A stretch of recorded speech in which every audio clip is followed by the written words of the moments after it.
రావయ్యా. గవర్నమెంట్ ప్రవేశపెట్టిన పథకాల్లో నీలాంటి వాళ్ళే ప్రజలకు సరిగ్గా పోయి చేరటం లేదు. నువ్వు దోచుకు తినడం ఇంత తాపేయి. నీ సొంత ఖర్చుతో ఈ రోడ్డు వేసి వాళ్ళే. అప్పుడే నీకు రాబోయే ఎన్నికల్లో సీటు, లేదా నిన్ను శాశ్వతంగా పార్టీలోంచి తీసేస్తాను. అన్నా ఏం చేయబోతున్నారో? సీఎం చెప్పినట్టు మీ సొంత ఖర్చుతోనే రోడ్డు వేసేస్తారా? నోర్మయ్యా అన్నయ్య, ఆ ఈశ్వర్ ఏ రోడ్డు దగ్గర మనల్ని ఇబ్బంది పెట్టాడో ఆ రోడ్లోనే వాడిని చంపి పాతి పెట్టి కంకరేసి తారు పోసి రోడ్డు వేసి సమాధి చేసేద్దాం. ఇప్పుడు వాడి మీద చేయి పెడితే విషయం సీఎం దాకా వెళ్తుంది. వచ్చే ఎలక్షన్లో నాకు సీట్ రావాలి, మళ్ళీ నే ఎమ్మెల్యేనవ్వాలి.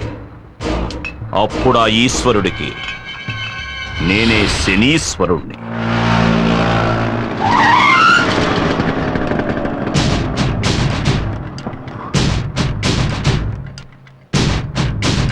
దారికి అడ్డంగా నిలబడతావేరా? ఎక్కడికి బయలుదేరావు?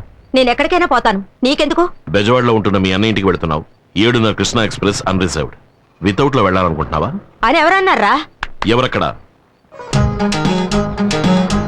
నేనే అన్నాను. ఏవే ఈ అన్నయ్యకి చెల్లెల సపోర్టా? చిల చూడు, 10 ఏళ్లప్పుడు మొదలెట్టిన నీ తన్నులాటలు ఇప్పటి వరకు మానలేదు. ఇప్పుడు ఎమ్మెల్యేతో కూడా పెట్టుకున్నావు. ఇక మీద నీతో నేను ప్రశాంతంగా ఉండలేను. నీ గురించి నాకు అనవసరం. నేను మా అన్నయ్య దగ్గరికి వెళ్ళిపోతాను. ఏమా కోపగించుకుని ఇంట్లోంచి వెళ్ళిపోయే వయసు ఇది? రామా ఇంటికి వెళ్దాం. సందు దొరికితే అన్న ఇంటికి వెళ్ళిపోవడమే. ఇక మీద మీ అబ్బాయి ఎటువంటి గొడవలకి వెళ్ళడు. అందుకు ఈ బక్క శంకరం గ్యారంటీ ఒట్టు. ఆటో బడిది. ఏమా ఈ రోజుల్లో కొడుకులే కంపెనీని ఇంట్లోంచి తరిమేస్తున్నారు. మీరు కొడుకు పిలుస్తుంటే బెట్టి చేస్తున్నారు. డబ్బులు కూడా ఇవ్వద్దు. ఇదిగోండి సంచి తీసుకొని బయలుదేరండి. పోలు దొరికారు. అరే రండమ్మా.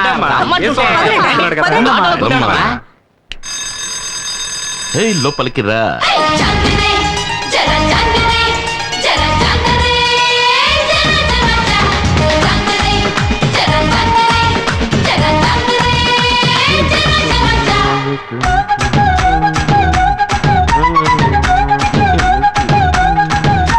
బాబు, ఏం బాబు ఇంట్లో పెద్దవాళ్ళు ఎవరూ లేరా? ఏ నన్ను చూస్తుంటే పెద్దవాడిగా కనపట్లేదా? సెన్సస్ తీసుకోవడానికి వచ్చాను. పేర్లన్నీ కరెక్ట్ గా చెప్పేస్తావు కదా? చెప్తాను. సర్లే, చైర్ తీసుకొచ్చి.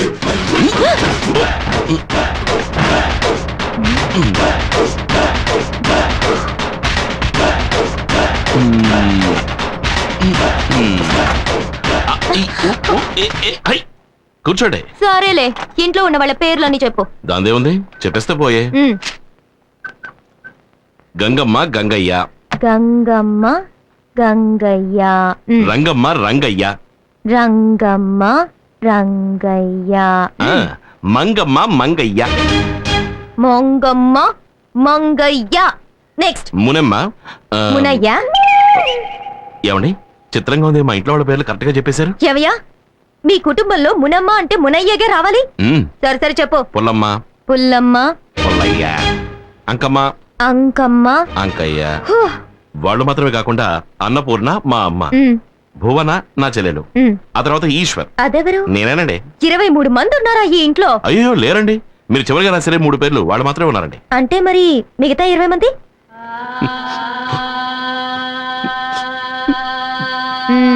చచ్చిపోయారా? అయ్యో అలా అనకండి, కీర్తిశేషులు అయ్యారు అని చెప్పండి. ఇంతసేపు చచ్చిన వాళ్ళ పేరు చెప్పి ఎగతాలు చేసావా? నేను గవర్నమెంట్ సర్వెంట్ని. నేను తలుచుకుంటే నీకు ఓటు లేకుండా చేసేస్తాను. నేను పబ్లిక్ సర్వెంట్. నేను తలుచుకుంటే పబ్లిక్ లో నువ్వు నడవడమే కుదరదు తెలుసా?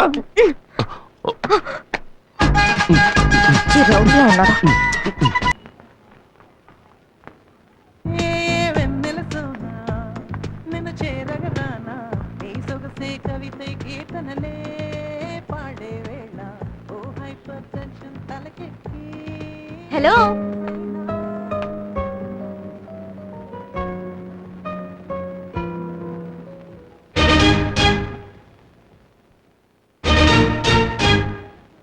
నువ్వా? నన్ను అక్కడ హింస పెట్టింది చాలదని ఇక్కడ కూడా హింస పెట్టడానికి వచ్చావా? Excuse me. ఏంటి? 9వ నంబర్ ఇంట్లో మా తమ్ముడిని మీరు చూసుంటారనుకుంటాను. తమ్ముడా? అవును. మీరెవరు? ఓటర్ లిస్ట్ తీసుకోవడానికి వచ్చాను. గవర్నమెంట్ సర్వెంటా?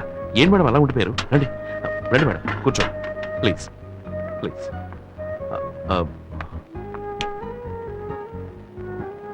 మేడం మీరు బాగా అలసిపోయి వచ్చుంటారు. కాఫీ తాగుతారా, టీ తాగుతారా, బోనెటో తాగుతారా, ఏం తీసుకుంటారు? అరే ఆశ్చర్యంగా ఉంది.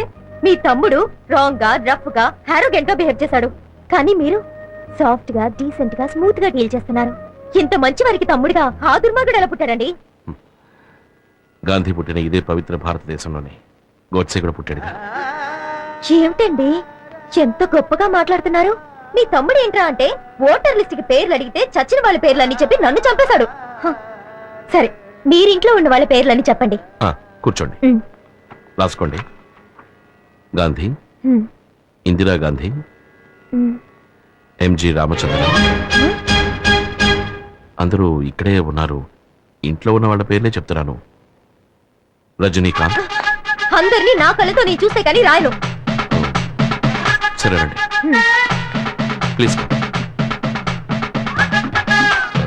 మీకు మొదటి పేరు ఏం చెప్పాను? గాంధీ.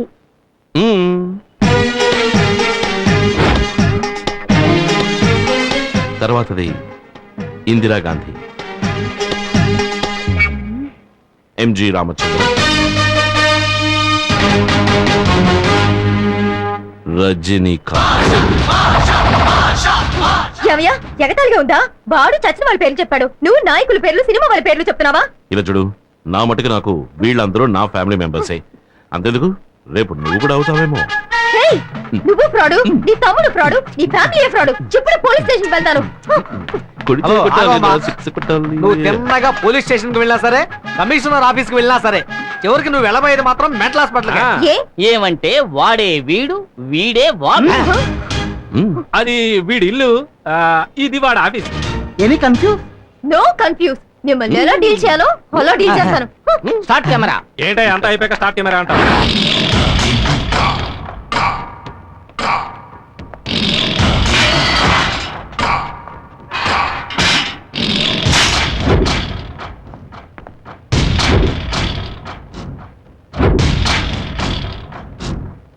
ఏంట్రా, అన్నా మన సతీష్ చాలా ఫీల్ అవుతున్నాడన్నా.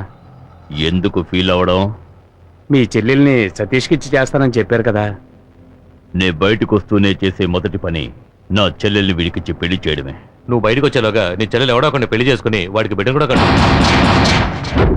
ఏమంటున్నారా? అవునన్నా, మీ చెల్లెలు సినిమాలకి పార్కులకి ఎవరితోనో తిరుగుతోంది. నువ్వు చూసావా? లేదన్నా, విన్నాను అంతే.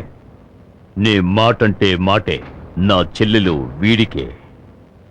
రేయ్, అన్నా నా చెల్లెలు ఎవరిని లవ్ చేస్తుందో వాడిని వెతికి పట్టుకొని వేసేయండి.